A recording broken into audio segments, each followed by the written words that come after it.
এই খ্যাপে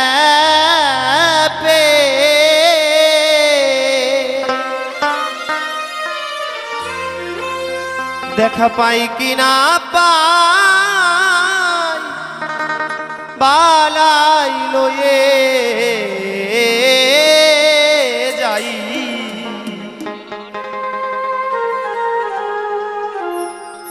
এই দেখা তো শেষে দেখা ভাই বালাই লয়ে যাই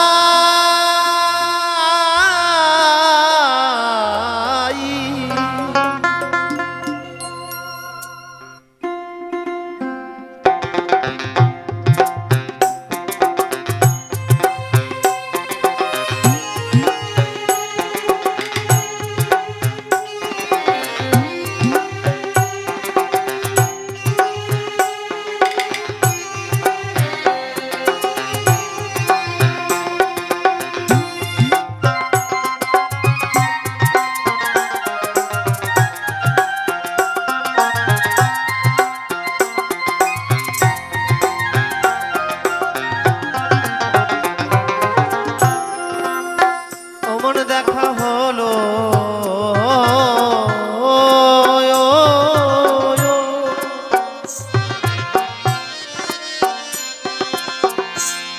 কত শত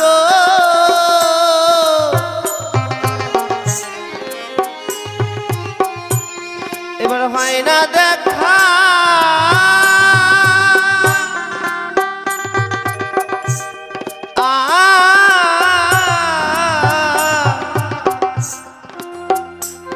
এই মনের মতো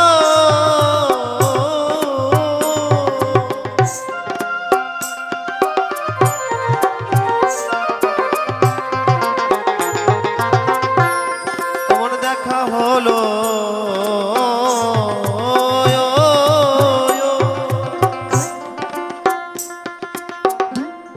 কত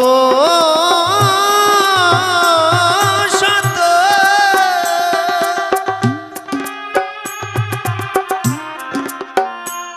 এবার হয় না দেখা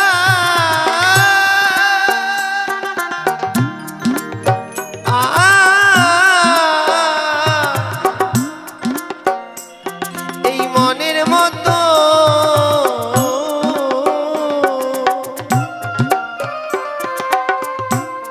এবার মনের দুঃখ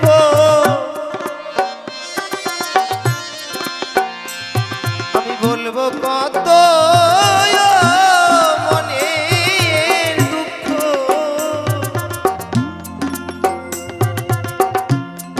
আমি বলবো কত জন্মের মতো বিদায় হতে চাই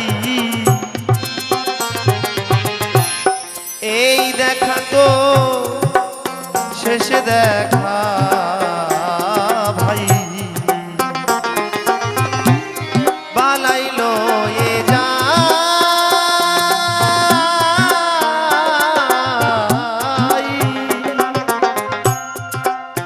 একবার বদন ভরে হরি বল হরি বল হরি বল হরি বল হরি বল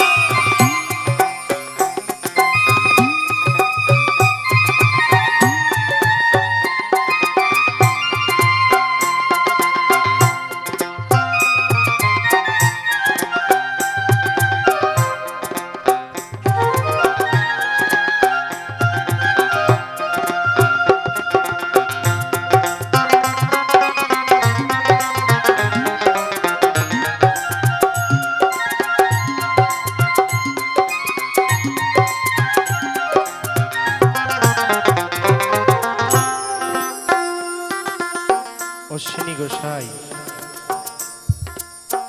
এমন রত্ন ছিলেন আমি মাঝখানে দেখছি দুটো তিনটে মা কয়েকটা মা কথা বলছো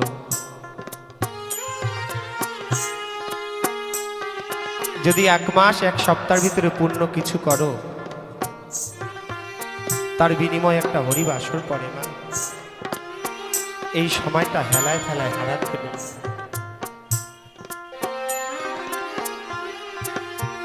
অশ্বিনী গোসাই যখন মানবলীলা সাঙ্গ করবেন, পায়ে একটা ক্ষত হয়ে এমন ব্যথা। দেখো আমার গুরুচাঁদকে কেমন ভালোবাসে আমার অশ্বিনী গোসাই। নীল রতন সহিত আর যত ভক্তরা ছিল গুরুচাঁদ দর্শন করার জন্য আমার অশ্বিনীকে নিয়ে গেল আমার গুরুচাঁদের কাছে। আমার অশ্বিনী জানে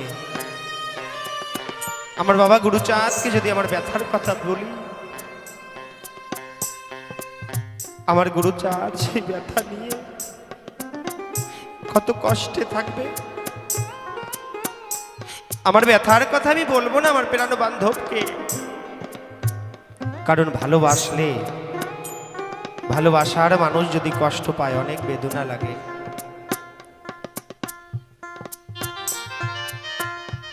গুরুচাঁদ ঠাকুরকে গিয়ে বলেছে, নীলরতন গিয়ে বলেছে, বাবা তোমার ভালোবাসার পাখিটা বেদনায় ছটফট করেছে বাবা। গুরুচাঁদ আমার অশ্বিনীর কাছে গিয়ে বলছে, অশ্বিনী বড় কষ্ট হচ্ছে না বাবা, স্বদেশে যাওয়ার বাসনা হয়েছে বুঝি? অশ্বিনী আমার নয়ন জল মুছে বলছে, না বাবা আমার কোনো কষ্ট হচ্ছে না। দেখো কেমন ভালোবাসে। আমি অনুষ্ঠানের জন্য 1 মাস বাড়ির বাইরে বেরিয়েছি। আমার যে ছোট কাকা ছিলেন, কাকা আমাকে বড় ভালোবাসতেন বুঝেছেন মা। আমি গান করছি, আয়না রে ভাই সবে মিলে যায় দেখতে গুরুচাঁদে। সেখানে একটা পদ আছে, ধামে যাওয়া বড় দায়। এই শ্রীধামের মেলা আসছে কিছুদিন পরে, ঠাকুরনগর মেলা। আমাদের ভিতরে অনেক সাথী আছে যারা আমাদের সঙ্গে দল নিয়ে ঠাকুরনগর যেত, কিন্তু যেতে পারছে না কাজের সূত্রে বাইরে, বা আমার প্রাণ প্রিয় কেউ আমায় ছেড়ে চলে গেছে। অনেকের ভাগ্যে হয় না। আমি গানটা করার পরে যখন ঘরে গেছি, বাড়ি থেকে একটা ফোন আসছে, বলছে সৌমিত্র রে তোর ছোট কাকার নেই, যার হাত ধরে আমি বড় হয়েছি, যে আমাকে পড়াশোনা করিয়েছে, সবাই সিধামে যাচ্ছে আর আমি আমার কাকার দেহটা নিয়ে যাচ্ছি শ্মশান ঘাটে। ঠাকুরকে বলছি, ঠাকুর আমি কি পাপ করেছিলাম? হরিনাম করতে করতে কেউ যাচ্ছে ঠাকুরনগর, আমি যাচ্ছি শ্মশান ঘাটে। তাই মরণের কথা চরণে বাঁধা, যেখানে মরণ তোমার চরণ দুখানে নিয়ে যাবে মা। কে কখন কতক্ষণ আমরা এই জগতে আছি কেউ বলতে পারি না। সেই প্রসঙ্গে বলে যাই এক বৃদ্ধা মায়ের কথা। এক বৃদ্ধা মায়ের শ্বাস প্রশ্বাসের প্রবলেম হয়েছে, যথারীতি তাকে হাসপাতালে নিয়ে যাওয়া হয়েছে। ডাক্তার অক্সিজেনের সিলিন্ডার দেওয়ার পরে সেই মা সুস্থ হয়ে গেছে। পরের দিন বলছে, ওমা তোমার 5 ঘন্টায় তোমার বিল হয়েছে এই দিনে 5000 টাকা, তুমি পেমেন্ট করে সুস্থ হয়েছে, এখন তুমি বাড়িতে যাবে। ওই মা আপোষে কাঁদছে, বলছে মা তুমি কাঁদছো কেন, তোমার কাছে কি টাকা নেই? ওমা বলো মা তোমার কাছে কি টাকা নেই? বলছে ডাক্তার বাবু আমার ছেলেরা চাকরি করে, আমি তোমাকে 5000 কেন 5 লাখ টাকা দিতে পারি। আজ আমি আমার জীবনের শেষ লগ্নে এসে কেন কাঁদছি জানো ডাক্তার বাবু? তোমার 5 ঘন্টার অক্সিজেনের বিল হয়েছে 5000 টাকা। আমি যে শ্রীহরির কাছ থেকে কত অক্সিজেন নিয়েছি তার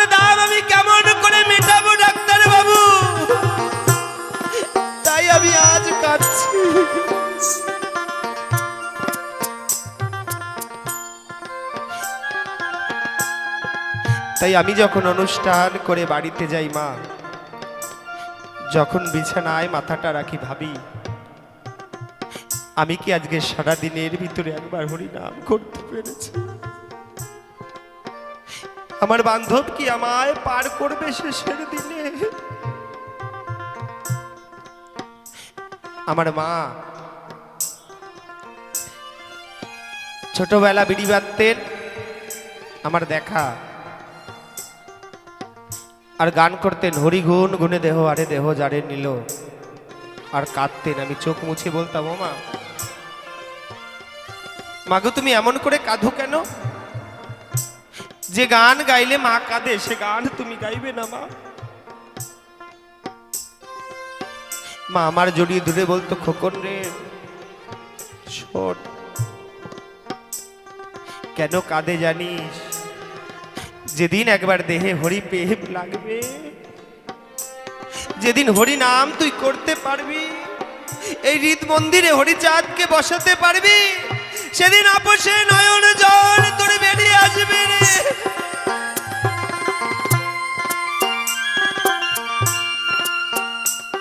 বলতো সৌমিত্র, দিনে অন্তত শ্রী হরির জন্য একবার নয়ন জল দিস। কেন জানিস? সে নয়ন জল ব্যতীত যে আর কিছু পছন্দ করে না। আজ আমি এখানে গান করছি, একটু পরে চলে যাব, রাস্তায় কিছু হবে কি না হবে আমি জানি না মা। তাই এত সুন্দর মধুর বৃন্দাবন ওরাকান্দি জানি না পরজন্মে পাবো কি না। তাই আপনাদের মধ্যস্থলে আমি এখন আসছি হরি নাম করতে, আমায় একটু চরণ ধুলি দেবেন।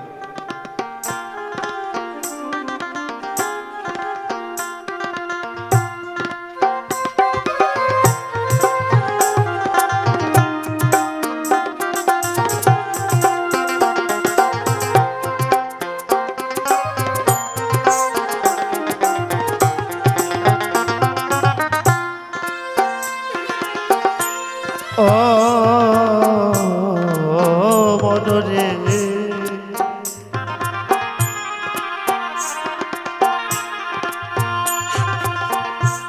আর যা হবার তাই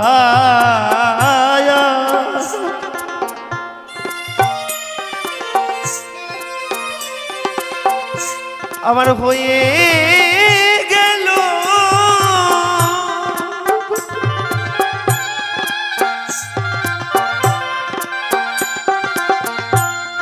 আমার ভবের খেলা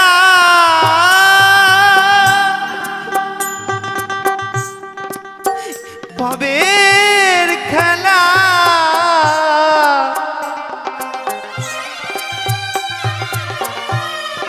সঙ্গ হলো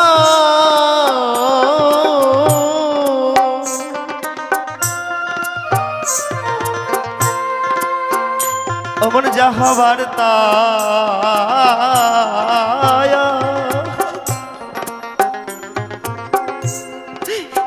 আমার হয়ে গেল।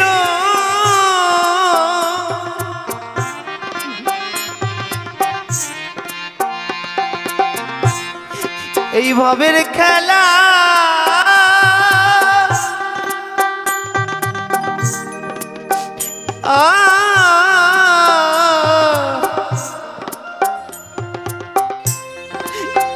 আমার সঙ্গ হলো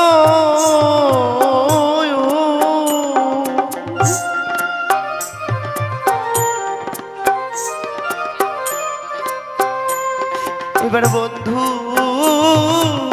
বর্গে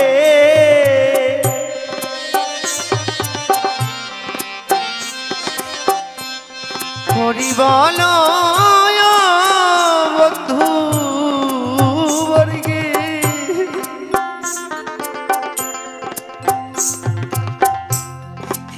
একবার হরি বলো যার আমি ভাই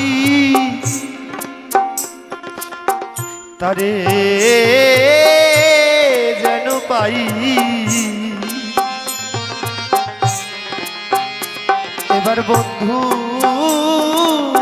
বর্গে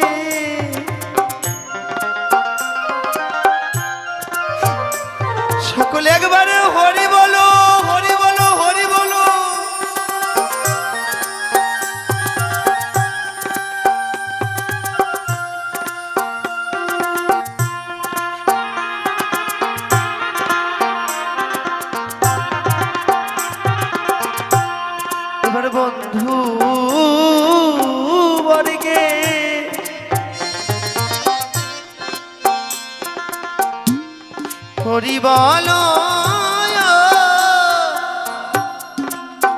যার আমি ভাই তারে যেন পাই এই দেখা তো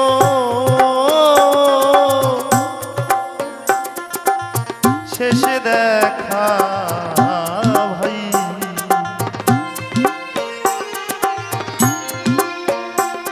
পালাইলো এ যাই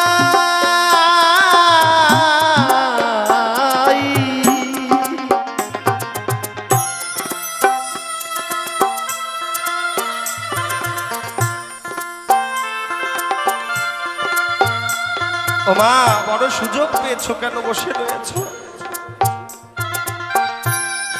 ওই আসরে বসে স্টেজের উপরে আমি না ভক্ত সঙ্গ করতে পারছি না মনটা কাঁদছে কেন জানো ব্যথার ব্যথিক যখন থাকে সে বোঝে এক বাবা ওখানে কাঁদতে কাঁদতে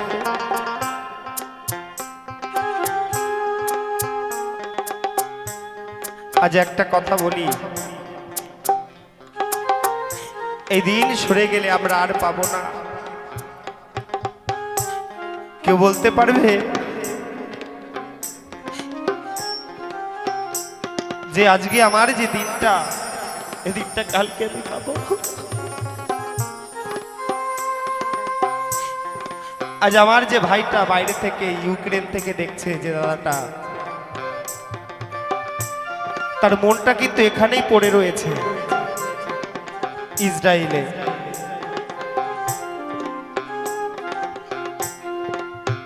সে ওখানে বসে বাবু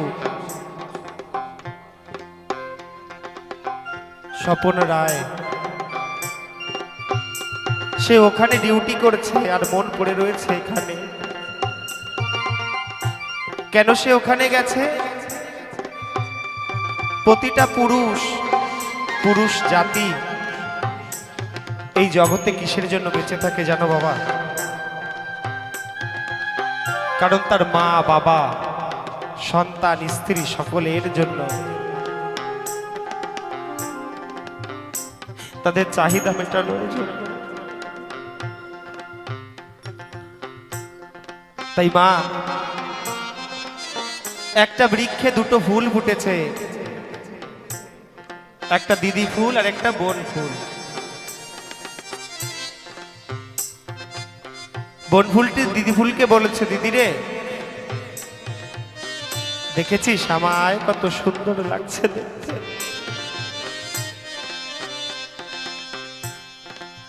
বোন ফুলটি বলেছে দিদি দেখেছিস রাস্তা দিয়ে পথিক হেঁটে যায় আমাকে বলছে আমি কত সুন্দর ওমা মাগো তোমার কথা বলতে নেই কেন কথা বলতে নেই জানো আমি 1 মাস 2 মাস পরে পরে বাড়ি যাই মাকে বড় মনে পড়ে মাকে বলি মা আমাকে তোমাকে বড় মনে পড়ে বলে ভয় পাস না বাবা তুই মা বলে যদি একবার আমায় ডাক দিস আমি শুনতে পাই ওই হরিবাসরে বলে একবার যদি মা বলে ডাক দিস দেখবি কত মা সন্তান ভেবে তোকে বুকে টেনে নিচ্ছে